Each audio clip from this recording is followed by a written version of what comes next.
what was your service preference? So I had opted for Indian Foreign Service as my first preference, Okay. and the second was IAS, and the third was the normal. So why did you usually the students they go for IAS? Why did you go for IFS? So I think that this exam is actually a 2 or 3 year process, but the job that you do is something that is going to stay with you for the next 30 years of your life. So you must choose what really interests you and what you're actually passionate about.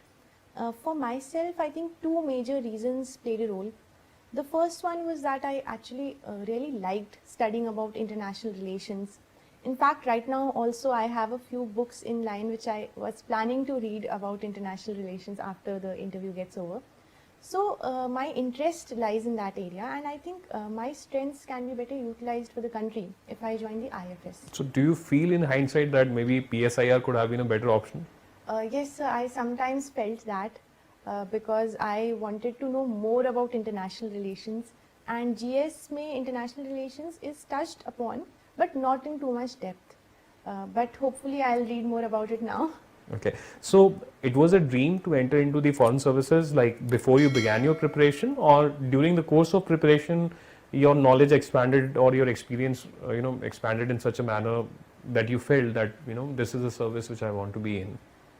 Yes, sir. So for me, IFS was not a career option, it was a dream. Okay. So initially, though, I was in a lot of dilemma because as you said, a lot of people opt for IAS, and I did not want to go against the crowd or against the tide and do something that nobody else does and regret it later maybe.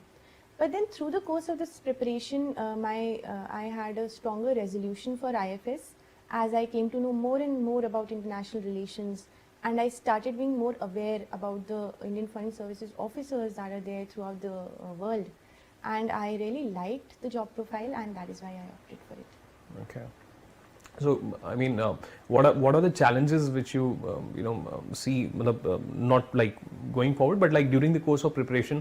How do you find that the job of an IFS officer is challenging, or it is interesting, or it is that adrenal rush giving, so that any students who have doubts maybe they can get more insight into that.